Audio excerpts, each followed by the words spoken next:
fog of war and the whole fake news comment that Secretary Hegseth was making there is really offensive. I mean, first of all, when this story first broke, he said didn't happen, fake news. Now they're saying it did happen.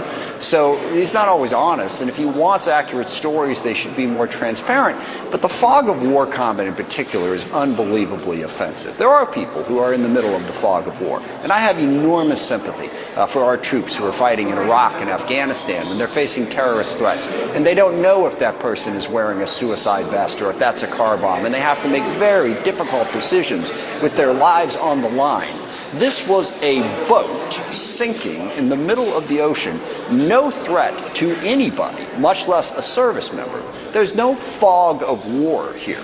This was a decision that could be made, and if you couldn't see it, then why fire another shot? You got no reason to. So Secretary Hegseth's complete misunderstanding of what's actually going on here is incredibly troubling. And then, yes, the larger mission is in question, and along the lines of what I was just saying, you have a right of self-defense, and self-defense can sometimes be complicated, and we want to give our troops and the president the authority to act in self-defense when necessary. But there is no direct threat to the U.S. This boat wasn't even heading to the U.S. It wasn't even, it wasn't targeting trying to kill people. They're running drugs, which is a huge problem, but it's not the same as facing an imminent threat from an attack. So that fundamental misunderstanding is why I don't think these actions are legal within U.S. law or within the international law of war, which we have pledged to follow.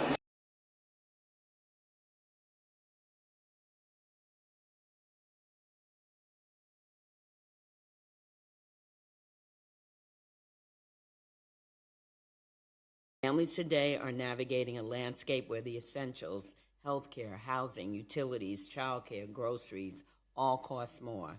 But instead of offering solutions, the Trump administration has issued funding freezes, is forcing Americans to pay more due to tariffs, and is more focused on stabilizing the Argentinian economy than our own.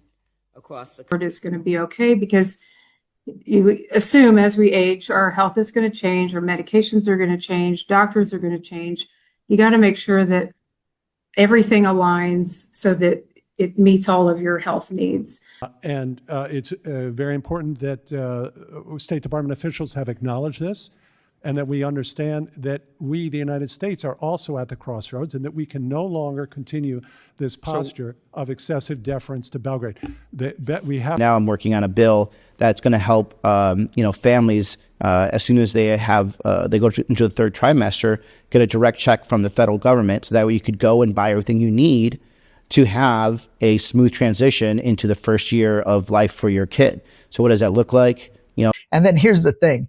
Invading Venezuela, I understand people want to take out Maduro, but if you invade Venezuela, you don't know where it's going to go. You don't know if the hardliners are going to get in control, if there's going to be a peaceful or a stable transition, or you're going to create so much chaos that you're going to have a flood of immigrants leaving, people leaving more than they have.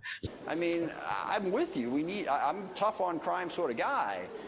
But that's what we're going to do? We're just going to kill people without any particular evidence and say, well, drugs are a problem, so what are you going to do?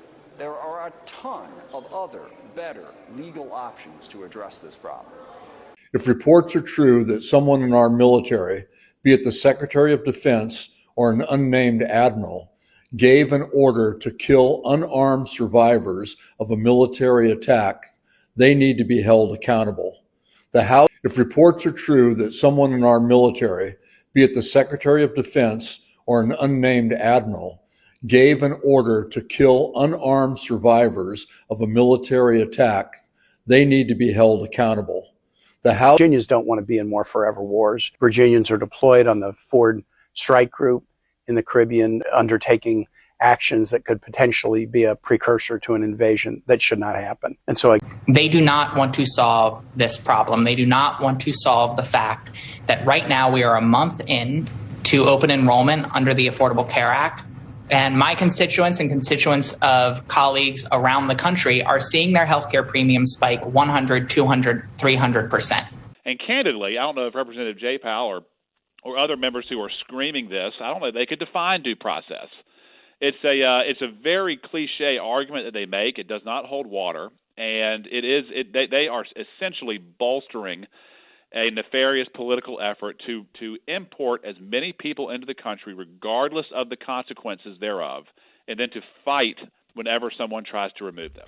That's their whole. So in other words, these are children that are going to, an investment's going to be made. That investment's going to continue to grow, we hope. They'll feel like Michael Dell someday. But at 18, they'll have a lot of money, a lot more money. These people aren't serious about anything other than providing massive tax breaks to their billionaire donors. That's not a hypothetical statement. That's not hype. That's not hyper. Promised that they were going to lower costs on day one, right? They provided the measuring stick. They made that promise to the American people. And of course, costs aren't going down, costs are going up. The Trump tariffs are creating a crisis in affordability.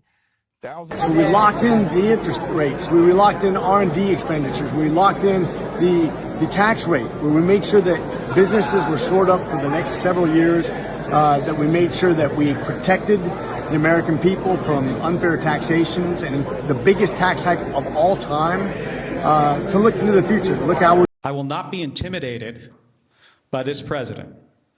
I am not going to be silenced by this president or the people around him, because I've given too much in service to this country to back down to this guy. There needs, including people from the Mideast. Look, we've got to go back and we're going to have to redo all the work that the Biden administration didn't do on those people. And to hear someone say, well, are you just saying that, the Biden people didn't know what but that's what. Instead of blaming all immigrants, blaming Biden, how about just looking in the mirror and figuring out what went wrong here in this regime and how to fix it in order to avoid another tragedy? And there are some people who will never assimilate into this country, whether it's because of cultural irregularities or their refusal to submit to Western values.